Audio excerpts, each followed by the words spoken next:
नमस्कार दोस्तों, सिने स्टॉक्स के एक और लर्निंग वीडियो में आप सभी का बहुत बहुत स्वागत है। तो गाइज, तीसरा ग्रीन कैंडल आ चुका है। 9 दिन लगातार रेड कैंडल के बाद अब लगातार 3 ग्रीन कैंडल और आज 183 पॉइंट ऊपर जाके निफ्टी बंद हुई है।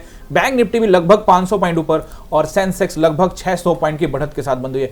अब बाजार के जो संकेत है क्या वो बदलने वाले हैं? क्योंकि 9 दिनों तक लगातार रेड कैंडल बनाने के बाद जो संकेत मिल रहे थे कि मार्केट नीचे जाने वाला है, बहुत नीचे, तो मैंने आपको बोला था कि बहुत नीचे के लिए बिल्कुल मत सोचिए, क्योंकि बिहार में जब तक इलेक्शन नहीं होता तब तक बहुत नीचे के बारे में नहीं सोच सकते। लेकिन 3 दिन से जो ये ग्रीन बना है, तो क्या हम अब ऊपर के बारे में सोच सकते हैं या नहीं, वो एक बार देख लेते हैं। कल मैंने क्या बताया था वो भी देखेंगे, और कल एक्सपायरी है निफ्टी की और किस तरह से मार्केट कामकाज कर सकता है आने वाले कुछ दिनों में, वो भी देखेंगे। कल भी देखेंगे किस तरह से कामकाज कर सकता है, क्या इंपॉर्टेंट लेवल है वो भी मैं आपको बताने वाला हूं निफ्टी बैंक निफ्टी के। और उसके बाद देखेंगे कि मार्केट आने वाले कुछ दिनों में क्या संकेत दे रहा है और क्या कर सकता है। क्या ये एक सिंपल ट्रैपिंग है? क्योंकि 9 दिनों से जो लगातार गिरावट हुई है, लोग पुट साइड में बैठ गए होंगे और क्या उनका वॉश आउट होने वाला है, यानी कि पूरी तरह से प्रीमियम खत्म होने वाला है।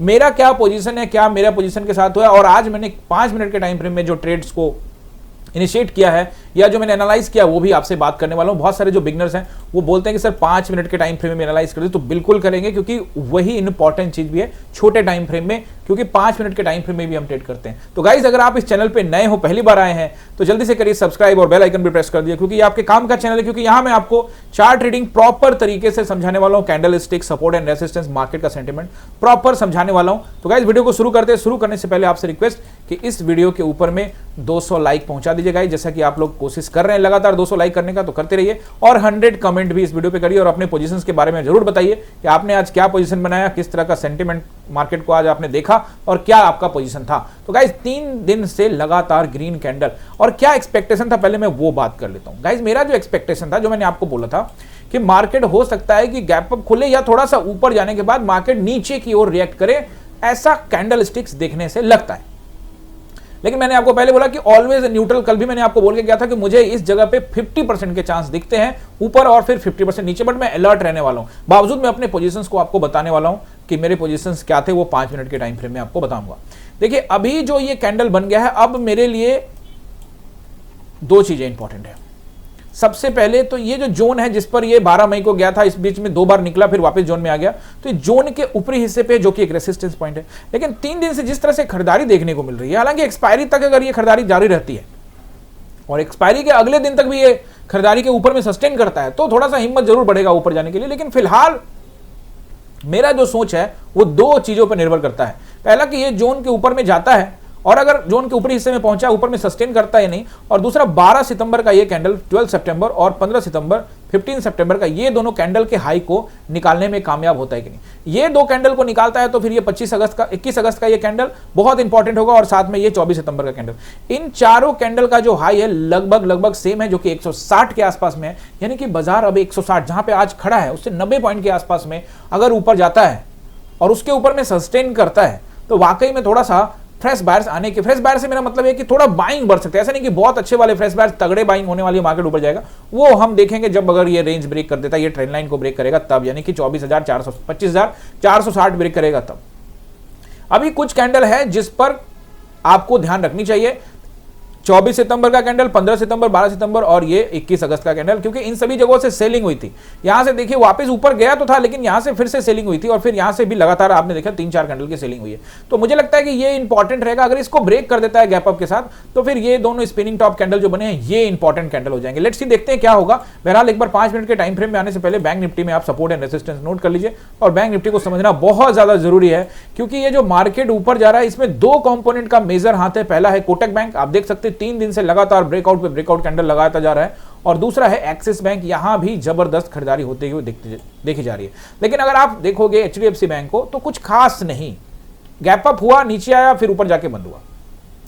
आईसीआईसीआई ऑलरेडी माइनस में बंद हुआ है, और आईसीआईसीआई अभी स्ट्रॉन्ग फिलहाल नजर नहीं आ रहा है। आईसीआईसीआई को मैं सिंपली एनालाइज करूं तो मुझे वापस से अपने लो की टेस्टिंग करता हुआ एक बार नजर आ रहा है कि ये जो लो बनाया था, इस लो को वापस से टेस्टिंग करता हुआ, यानी कि 1350 के भाव पे आता हुआ दिख रहा है तत्काल चार्ट पे। अच्छा, स्ट्रॉन्ग तब होगा जब ये भैया ये वाला एक कैंडल और ये 2 कैंडल को निकालता। उससे पहले तो मुझे भी फिलहाल आईसीआईसी पर तत्काल में ऊपर जाने का संदेह, मतलब संकेत नहीं मिल रहे हैं। हाँ, अगर ये स्पिनिंग, ये जो इन्वर्टेड हैमर कैंडल है जो कि 23 सितंबर को बना था, अगर इसको ऊपर ब्रेक कर देता है तो थोड़ा सा स्ट्रांग हो सकता है। फिलहाल आईसीआईसीआई हो सकता है कि इस दौरान इस बड़े कैंडल के जोन में 1-2 दिन रहे, 1350 का सस्टेन करे इसके आसपास में, लेकिन फिलहाल इसमें दबाव दिखता है आईसीआईसी के अंदर में।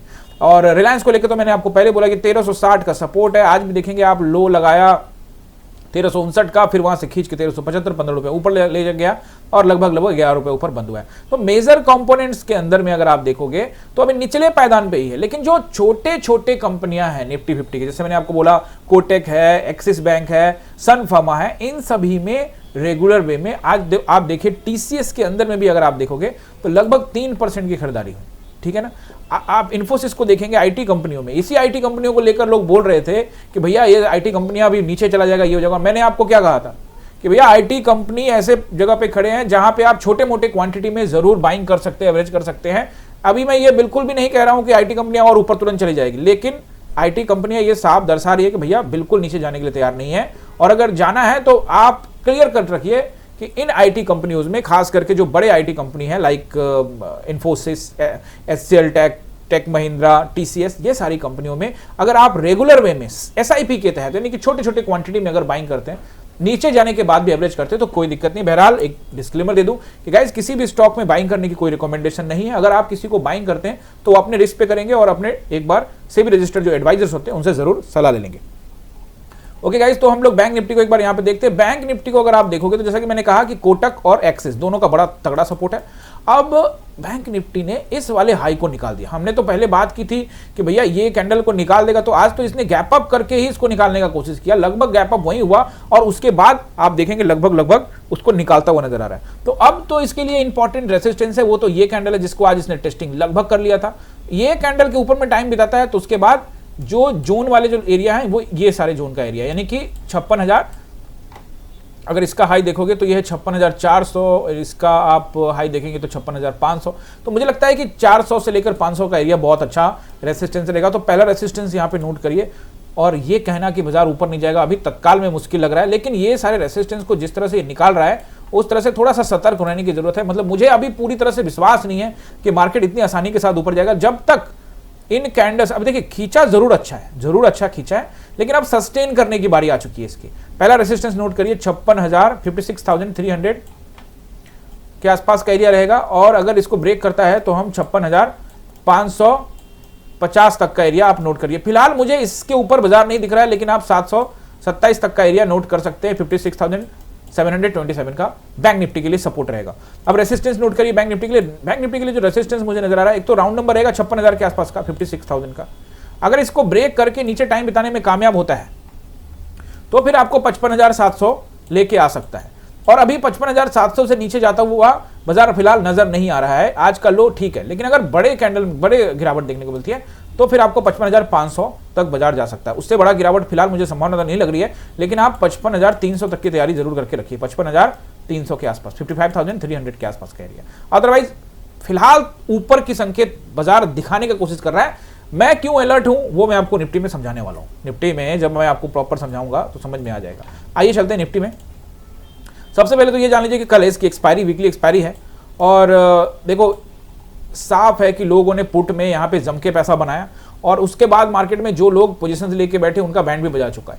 अब 5 मिनट के टाइम फ्रेम में आके अपना पोजीशंस बता देता हूँ आप सभी को। और मार्केट के अंदर में देखो गाइज, मैंने आपको कल भी बताया था लास्ट में कि मैंने अपने ट्रेड पुट में जाने के बाद अपने ट्रेड को कॉल साइड में लेके कवर करने का कोशिश किया था, ठीक है ना। क्लियर कट कहा था कि मैंने उस ट्रेड को, जो पुट साइड का मेरा सोचा कि मार्केट को थोड़ा नीचे आना चाहिए था, लेकिन मार्केट नहीं ऊपर ही गया है, तो जो पुट साइड का जो मेरा जो लॉस है वो बहुत ज्यादा हो गया। लेकिन कॉल साइड में जो कवर किया उसके वजह से वो थोड़ा सा बचा। लेकिन मैं आपको क्या बता रहा हूं, मैं आमतौर पे अपने पोजीशंस को लेके नहीं जाता हूं, लेकिन मार्केट है कभी कभी ऐसा मिलता है हमें, ऐसा मार्केट ऐसा बताता है कि भैया ये चीज हो सकता है, तो जो अपने प्रॉफिट का हिस्सा है वो लेकर जाना चाहिए। मैं आपको फिर से बता दूं, पोजीशंस अगर आप ले जाते हैं कभी भी, बिगिनर्स को तो अपना पोजीशंस नहीं लेके जाना चाहिए, लेकिन अगर आप प्रॉफिट का 10%, 20% हिस्सा, 30% हिस्सा अगर आपको लगता है कि मार्केट नीचे आ सकता है तो आप लेके जा सकते हैं। बहरहाल मार्केट ने लोगों को ट्रैप कर रखा है। मैं अपना पोजीशंस आपको यहाँ पे क्लियर कर देता हूँ कि आज मेरा क्या पोजीशन था और उसमें मुझे एसएल काटना पड़ा, वो मैं आपको यहाँ पे बता देता हूँ। देखिए लगभग आज है 6 तारीख, तो निफ्टी को अगर आप देखोगे तो देखिए मैं आपको क्लियर बताता हूँ। मेरी एंट्री बनी थी लगभग लगभग यहाँ पे 9:20 के कैंडल के आसपास में यहाँ बनी, और जैसे ही ये कैंडल बना 9:20 के अंदर में, तो मुझे लगा कि शायद यहाँ से प्रेशर बनेगा, मैं इसका छोटा सा स्टॉप लॉस लेके जाऊंगा।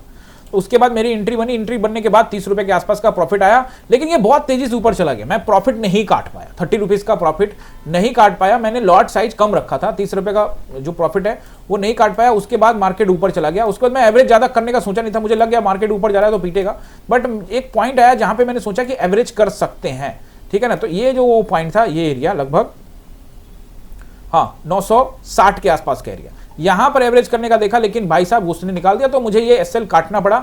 एसएल मैंने थोड़ा सा बड़ा रखा था, लेकिन एसएल कटा। देखो स्टूडेंट्स जो क्लास में ऑनलाइन थे उनका एसएल दिया था 980 के ऊपर में क्लोजिंग दे देगा, तो एसएल काट देना, क्योंकि मार्केट 9 दिन से लगातार गिरा है, अब 3 दिन से लगातार ऊपर जा रहा है। तो कहने में बड़ा आसान है कि भैया ऊपर ही जाएगा नीचे ही जाएगा, लेकिन मुश्किल आ जाता है ऐसे समय में। ऐसे समय में एसएल काटना बहुत जरूरी होता है।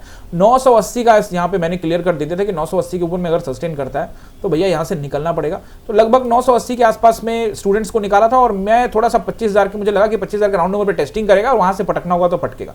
लेकिन मैंने आपको टेलीग्राम पे क्लियर कट बता दिया था कि मैं फिलहाल ऊपर की ओर नहीं सोच रहा हूं, लेकिन मार्केट, मैंने आपको क्या कहा, आप क्या सोच रहे हैं उससे ज्यादा मार्केट क्या सोच रहा है वो इंपॉर्टेंट है। आपको अपना ट्रेड बना लिया तो भैया उसको अगर आपने गलती कर दी तो काट दो, नहीं तो फिर मार्केट आपको उड़ा देगा। तो ये जोन था, इस जोन को जैसे इसने ब्रेकआउट किया तो हमने अपना पोजीशन यहाँ पे काट दिया एक अच्छे खासे लॉस के साथ में। तो guys, loss and profit is the part of market. अब ऐसा नहीं कि मैं डेली आऊं बोलूं कि सर देखो मैं डेली प्रॉफिट ही बना रहा हूं। मैं आपको इस चैनल पे जो लोग पहले से हैं उनको पता है कि जो सिचुएशन मेरा साथ होता है या जो भी मैं अपना पोजीशन लेता हूं वो क्लियर कट बता देता हूं। एक ही ट्रेड किया, ज्यादा ट्रेड नहीं किया, उसी में लॉस अच्छा खासा हो गया। मैंने कुछ सोचा नहीं कि इसको रिकवर कर लूं। देखिए, जब ये जोन ब्रेक किया था, तो मैंने जरूर कहा था ऑनलाइन क्लास के अंदर में कि जो लोग कॉल बाइंग करना चाहते हैं वो कॉल साइड का ट्रेड इनिशिएट कर सकते हैं, लेकिन मेरा कॉन्फिडेंस नहीं है तो मैं नहीं जाने वाला हूं। ठीक है, मैं अपना लॉस बुक करके घर जाऊंगा, अब कल देखूंगा क्या हो सकता है। ऑब्वियसली आप मार्केट को लेके एक सोच रखते हैं, सबका सोच डिफरेंट हो सकता है। आज के इंट्राडे को ध्यान में रखते हुए अगर 5 मिनट के टाइम फ्रेम में अगर ध्यान रखोगे तो मार्केट ने, देखो मार्केट यहां से, हमने यहां पोजीशन बनाया, इस जगह पे मार्केट यहां से तेजी से ऊपर गया। जब मार्केट यहां से तेजी से ऊपर गया तो हमने कहा चलो कोई बात नहीं, हमने यहां पोजीशन बनाया थोड़ा सा लो, लेकिन उसके बाद मार्केट, ये चाल आपको अभी कैंडल से तो यहां से ऊपर दिख रहा है, लेकिन ये जो चाल भैया, इस कैंडल को आप देखो 10 बजे से शुरू होते होते ये लगभग 11:30 बजे तक, यानी 1.5 घंटा तक धीरे धीरे बढ़ रहा था। गाइज, आपको एक चीज मैं आज बता रहा हूं, अगर मार्केट नीचे गिरने की संभावना तब हो जाती है जब मार्केट एकदम तेजी से जाए, जो ना बनाए, लेकिन अगर धीरे धीरे मार्केट जा रहा है तो आपको अलर्ट हो जाना चाहिए, ठीक है ना। बिगिनर्स को अलर्ट हो जाना चाहिए। मैं तो पहले कह रहा हूं कि अगर मार्केट में मोमेंटम ना हो, मैंने आपको टेलीग्राम में बता भी दिया था कि मार्केट से मोमेंटम जो है वो गायब हो गया। टेलीग्राम पे क्लियर कट कमेंट्री किया था। आप देखिए, मैं यहां पे क्लियर बता रहा था कि मोमेंटम गायब हो गया है, राउंड नंबर का फॉर्मूला लगेगा, लेकिन लग सकता है यहां पे, बट मुझे ट्रस्ट नहीं है ऊपर का, तो मैं ऊपर नहीं जा रहा हूं। देखो काफी डिसलाइक्स भी आए हैं, क्योंकि बहुत लोग ऊपर के बारे में सोच रहे होंगे। यहां पे देखो डिसलाइक्स भी लोग कर रहे हैं, बट ठीक है, एक्सेप्टेड है, कोई दिक्कत नहीं है, गलती होती ही है, इसमें कोई दिक्कत नहीं है, वो 1 दिन 2 दिन ऐसा होगा ही होगा। बट अभी देखोगे आप, मार्केट यहां से ऊपर निकलता ही चला गया।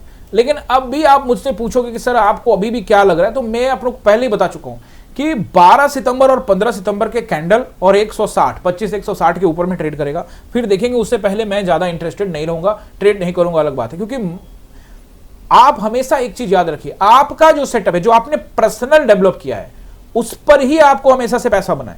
तो एक दिन अगर वो मार्केट करवट लेता है या उसके अगेंस्ट चला जाता है, तो आप अपने स्ट्रैटेजी को, अपने सोच को बदल लेंगे, तो फिर आप ट्रैप हो सकते हैं। तो फिलहाल तो ये मेरा सोच है, लेकिन अगर मार्केट ऊपर देता है तो फिर हमने स्ट्रैटेजी बदलने का सोचेंगे। यानी कि हमारे कंट्रोल में आने के बाद, यानी कि जो हमने सेटअप बनाया, उस सेटअप के ऊपर में जब मुझे खुद ट्रस्ट हो जाएगा, तब मैं जाके देखूंगा कि मुझे ऊपर के लिए सोचना है कि नहीं सोचना। तो वो मैंने आपको इसीलिए यहां पे 5 मिनट के टाइम फ्रेम में समझाया कि मार्केट में एंट्री करने के बाद 30 रुपए का प्रॉफिट छोड़ने के बाद आई एम एक्सपेक्टिंग कि मैं कोई बड़ा प्रॉफिट नहीं देख रहा था। 30 रुपया ठीक है, क्योंकि कल भी मार्केट साइडवेज जैसा रहा था, तो मैं यही सोचा था। लेकिन मेरा एक्सपेक्टेशन था कि शायद मार्केट कम से कम ये हाई को या फिर ये वाले हाई को टेस्टिंग करने आ सकता है, यानी कि 860 के आसपास। तो ज्यादा नहीं, सिर्फ 20 पॉइंट से मैंने ये अपने प्रॉफिट को छोड़ा। तो मैं पहला ट्रेड करता, उसके बाद चूंकि जब ट्रेड भैया प्रॉफिट में आ जाता है ना, तो फिर उसके बाद मैं ट्रेड करता नहीं, ज्यादा एक ट्रेड करता, फिर बैठता, थोड़ा सा वेट करता। लेकिन चूंकि मार्केट, ये मैं आपको जो ये चीज समझा रहा हूं ना, ये साइकोलॉजिकल चीज है कि अगर आप मार्केट में गए, आपको प्रॉफिट दिखा, उसके बाद वो निकाला, लॉस में लेके आ गया, तो यहां पे मैंने एक एवरेज किया, उसके बाद ये ऊपर ले गया और उसके बाद तो ये काटना ही पड़ा मुझे, क्योंकि भाई कहीं ना कहीं तो काटना पड़ेगा, क्योंकि ये एक जोन बना रहा था। अगर इस जोन के बाद भी बैठा रहता ना तो ये बहुत जबरदस्त यहां से प्रीमियम डिके हुआ, और कॉल साइड में जो पैसा धीरे धीरे दे रहा था, और यहां से यहां का आप जाके चेक करना, कमाल का पैसा दिया। यहां से यहां 100 पॉइंट खींचा है तो लगभग 100 रुपया देखे गया है बाजार निफ्टी, यानी कि जो आईटीएम कॉल होते हैं जिसका भाव 200 रुपए का ऊपर होता है। तो मैं आपको सिंपली समझा रहा हूं कि मार्केट के अंदर में अपने सेटअप पे ट्रस्ट करिए। अब मार्केट को देखते हैं वनडे टाइम फ्रेम में, एंड सपोर्ट एंड रेसिस्टेंस में आपको यहां पे बता देता हूं। मैंने अपना सोच बता दिया है, और अपना सोच पे ही कंट्रोल, अपने सोच के ऊपर में मैं ट्रस्ट करूंगा, खुद के ऊपर में कंट्रोल करने की कोशिश करूंगा। यही काम आपको भी करना है। कोई मैटर नहीं करता कि आप मार्केट में 12 साल से 13 साल से 14 साल से लॉसेस हो सकते हैं, इसीलिए मैंने आपको झूठ कभी नहीं बोलूंगा। क्लियर, लॉस हुआ है तो हुआ है, अच्छा खासा हुआ है, कोई दिक्कत नहीं, लेकिन पार्ट ऑफ द गेम है। कल वापस से हम ट्रेड करने के लिए आएंगे। काट दिया। अब देखिए मार्केट को पहला रेसिस्टेंस जो मुझे दिख रहा है अभी क्या है ना, थोड़ा सा समझने की जरूरत है। अब मार्केट ने अचानक से 3 कैंडल मारा है। अब अचानक से मेरा क्या मानना था मैं आपको बताता हूं। 3 दिन से लगातार कैंडल मार रहा है बड़ा बड़ा। अब मेरा सोच था कि मार्केट यहीं कहीं रुकेगा और उसके बाद कल वापस से ये ट्रेड बनाएगा, मतलब नीचे की तरफ लाएगा। लेकिन अब जब मार्केट बहुत ऊपर चला गया है, तो अब मैं आपको ये बोलूं कि कल एक बहुत बड़ा रेड कैंडल बन जाएगा। इतना बड़ा एक्सपेक्टेशन नहीं है, बनने का तो कुछ भी हो सकता है, लेकिन जब ये छोटा रहता तो मेरे को कॉन्फिडेंस बहुत बढ़ता कि मार्केट शायद यहां से ग्रेट कैंडल मारेगा। मैं स्टिल कॉन्फिडेंस में हूं, लेकिन अब चूंकि ये दूर बहुत ज्यादा हो गया है, और मेरा मानना ये है, अगर मैं आपको पहले भी बता चुका हूं कि मेरा मानना यह था कि मार्केट जो है वो 760 से लेकर 860 के बीच में खत्म होना चाहिए था। एक्सपायरी कल है। अब मुझे नहीं आइडिया कि यहां आएगा कि नहीं आएगा, I don't know about that. और अब मार्केट जो है ट्रैप कर चुका है पुट साइड में लोगों को, तो बहुत जल्दी नहीं, और कॉल साइड में भी लोगों को ट्रैप, जो लोग कॉल में अभी गए होंगे तो शायद मार्केट उन लोगों को भी मौका नहीं दे। अगर 160 के आसपास में अगर आपको मार्केट मौका देता है निकलने का, तो जरूर वहां से कॉल साइड के जो ट्रेडर हैं वो निकालने चाहिए, क्योंकि ट्रस्ट थोड़ा सा करना। हाँ, 160 के ऊपर में अगर 15-20 मिनट बिता के ब्रेकआउट देता है, तो फिर भाई साहब मार्केट कोशिश करेगा 23 सितंबर के कैंडल के जो ओपनिंग पॉइंट है उसको टेस्ट करे, या फिर हाई को टेस्ट करे, जो कि 227 से 260 का एरिया बनता है। हालांकि ये दिल्ली दूर है, फिर भी मार्केट दिल्ली दूर को करते करते नीचे से अभी आप देखोगे 600 से लेकर यानी कि लगभग 500 पॉइंट तो खींच ही चुका है। तो आप सबसे पहले रेसिस्टेंस नंबर 1 नोट करिए। अगर फ्लैट खुलता है तो 25,080 तक का एरिया रेसिस्टेंस रहेगा, लेकिन अगर गैप अप कर देता है तो पहला रेसिस्टेंस जो आपको नोट करना है 25,127, 25,127, 25,160 ये दूसरा रहेगा। और उसके बाद अगर इसको निकालता है तो 80 के पास भी मार्केट आपको रुकता हुआ नजर आएगा, लेकिन इसके बाद जो नंबर आएगा 25,227 एंड देन 260। ठीक है ना। अब 3 ग्रीन कैंडल देखने के बाद लगता है ऊपर जाएगा, लेकिन मैं फिर से बोल चुका हूं आपको, मैं अलर्ट रहने वाला हूं। मैं अगर ऊपर जाता भी प्राइस एक्शन बना के, तो मैं अपने लॉट साइज को कंप्रोमाइज करने वाला हूं फिलहाल, या हो सकता है ट्रेड ना करूं। ये मेरा सेटअप पर मुझे ट्रस्ट है, उसके हिसाब से काम कर रहा हूं। अगर ऊपर जाता है तो लॉट साइज कम करूंगा, और अगर नीचे आता है तो फिर लॉट साइज पूरा रखूंगा। सिंपल सा लॉजिक है। अब देखते हैं हम लोग यहां पे सपोर्ट। सबसे पहला सपोर्ट जो मुझे लग रहा है, अब अगर फ्लैट खुल जाए या 20-30 पॉइंट गैप अप खुल जाए, तो 25,060 का जो एरिया है वो सपोर्ट होगा। किस केस में? अगर फ्लैट और गैप अप हो जाए तो 20-30 पॉइंट का गैप अप। अदरवाइज अच्छा सपोर्ट जो रहेगा वो रहेगा आपको 25,000 का राउंड नंबर। लेकिन उससे पहले एक नंबर और नोट करिए, जो रहेगा 25,040 के आसपास का एरिया। भैया ये भी तगड़ा सपोर्ट है। 25,040 के आसपास 5-10 पॉइंट ऊपर नीचे हो सकता है, 35 से 45 के बीच में हो सकता है, ये आप नोट कर लीजिएगा। ठीक है। और अगर इसको भी ब्रेक कर दे 25,000 के राउंड नंबर को, तो फिर 960 लेके आ जाएगा, 960, 24,960, और फिर उसको ब्रेक करता है तो 860। यहां तक के चांसेस हैं, लेकिन कहना बड़ा मुश्किल है। पूरी तरह से जांचेंगे, परखेंगे, प्राइस एक्शन का वेट करेंगे। जब कुछ समझ में ना आए तो शांत होकर थोड़ा सा दूर बैठ के मार्केट को देखो। जब मार्केट प्रॉपर तरीके से चलेगा तब आपको यहां से आइडिया लगने वाला है। अभी हम लोग देखते हैं एसजीएक्स निफ्टी को। तो एसजीएक्स निफ्टी को अगर आप देखोगे तो लगभग यहां पे फ्लैट चल रहा है 10 पॉइंट के आसपास में। तो ये कहना बड़ा मुश्किल। गाइस 3 दिन से खींचा है, पुट साइड में लोग ट्रैप हो चुके हैं, मैं भी ट्रैप हो चुका हूं। सिंपल सी बात है, जो सच है वो जाहिर करने में कोई बुराई नहीं है। लेकिन अगर मार्केट क्लोज करता है ऊपर जाके 25,160 के ऊपर में, फिर जाके कॉन्फिडेंस थोड़ा सा आ सकता है। लेकिन अभी फिलहाल संकेत जो मिल रहे हैं वो 100% कंफर्मेशन, जैसे मैं बोल देता हूं ना कि भैया चांसेस आर हाई कि ऊपर वाला बनाएगा, बट ठीक है chances are little high, but confidence अभी नहीं है। इसीलिए मैंने आपको सिंपल जो एनालाइज किया वो आपको जो मेरे मन में था वो आपको सिंपली समझाने की कोशिश किया है कि चार्ट पर फिलहाल ये दिख रहा है। और अगर आप इसको देखना चाहते हो तो मैं अभी फिर से वापस से 50-50 ही देखने को तैयार हूं, यानी कि स्टिल आई एम न्यूट्रल ही रहेंगे गाइस। प्राइस एक्शन को ही हमें देखना होगा, प्राइस एक्शन ऊपर जा रहा होगा तो लॉट साइज कम करके जाने वाला हूं, और अगर नीचे आ रहा है तो लॉट साइज डेफिनेटली जो रखता हूं वही रख के जाने वाला हूं। आई होप कि आपने गाइस एंजॉय किया होगा वीडियो को, और आपको सपोर्ट एंड रेसिस्टेंस सब कुछ बता दिया है। कमेंट जरूर करके जाइएगा, और जाते जाते गाइस चैनल पे जब भी आप ये वीडियो देख रहे होंगे ना, नीचे एक बटन आ रहा होगा ज्वाइन बटन, आप इस ज्वाइन बटन पे क्लिक करके आप हमारे चैनल के मेंबर बन सकते हैं, जिससे आप एक्सक्लूसिव कंटेंट भी देख सकते हैं। एक्सक्लूसिव कंटेंट वो कंटेंट होते हैं गाइस जो सिर्फ मेंबर्स को ही दिखते हैं। यहां तीनों तरह के आपको मेंबर्स बन सकते हैं, एकलव्य, अर्जुन और द्रोणा। इन तीनों में से आप कोई भी मेंबरशिप प्लान को ले सकते हैं। इन तीनों प्लान में फिलहाल कोई अंतर नहीं है कि इसमें क्या मिलेगा उसमें क्या मिलेगा, अभी तीनों में कोई अंतर नहीं है। ये आपके ऊपर डिपेंड करता है कि आपको कुछ सीखने को मिलता है हमारे चैनल से तो आप कंट्रीब्यूशन कर सकते हैं। तो ज्वाइन बटन पे क्लिक करके आप इसको ज्वाइन भी कर सकते हैं, और जो भी वीडियो मैं यहां पे डालता हूं, जो वीडियो एक्सक्लूसिव होते हैं, वो जो मेंबर होंगे उनको वो वीडियो शो हो जाएगा। तो गाइज आप सभी का सबसे पहले धन्यवाद कि जो लोग मेंबर बने। अब गाइज अब मेंबर की जो संख्या है वो 50 से भी ज्यादा हो चुकी है। अभी देखेंगे लगभग ये एक कल जो वीडियो डाला था मैंने यहाँ पे, ये 26/7 का जो क्लास था सैटरडे संडे का, उसका वीडियो। तो इस तरह के वीडियो आपको यहाँ पे आएंगे, देखिए मेंबर्स ओनली लिखा हुआ है, ये देखिए ये वीडियो है मेंबर्स ओनली। तो इस तरह के जो वीडियो आएंगे सारे वीडियो 2-2 घंटे के हैं गाइज, क्योंकि क्लास 2 से 3 घंटे चलती है। उसको आप टाइम निकाल के देखेंगे तो आपको बेसिक्स से इंपॉर्टेंट चीजें, अगर आप बिल्कुल बिगिनर हैं या चीजों को अभी समझना चाहते हैं तो आप जाके एक बार उसको चेकआउट करिए, फिर आपको काफी कुछ स्टॉक मार्केट में समझ में आएगा। गाइस याद रखिएगा, स्टॉक मार्केट में सबसे इंपॉर्टेंट चीज होता है आपका स्टॉप लॉस, आपका डिसिप्लिन। जब अगर आपने स्टॉप लॉस काट दिया, जितना आप सह सकते हो उस पर काट दिया, आप विन करेंगे। लेकिन अगर आप बैठे रह गए तो फिर बहुत मुश्किल हो जाता है। कभी कभी हो जाता है ऐसा कि हम किसी पोजीशन को लेके बैठ जाते हैं, लेकिन उसके लिए प्रॉफिट का पैसा होना जरूरी है, नहीं तो फिर आप नुकसान में जा सकते हैं। बहरहाल कॉन्फिडेंस हमेशा हाई रखना बहुत जरूरी होता है, क्योंकि मार्केट के अंदर में जब लॉसेस का आता है दौर तो कई लोग नीचे की तरफ देखने लग जाते हैं। मेरा एक्सपीरियंस 13 साल कंप्लीट होने के बाद 14वां साल लग रहा है, तो मार्केट में उतार चढ़ाव सब कुछ देख चुका हूं मैं, तो फर्क नहीं पड़ता है कि मार्केट कितना लॉसेस ले रहा है, कितना क्या कर रहा है, लेकिन एक बिगिनर्स के लिए बहुत इंपॉर्टेंट हो जाता है। इसलिए आपको समझदारी से काम लेना है। ज्वाइन कर सकते हैं आप मेरे लाइव क्लास को, नंबर आपको स्क्रीन पे आ रहा है। मिलते हैं किसी और लर्निंग वीडियो में, आप सभी का बहुत बहुत धन्यवाद।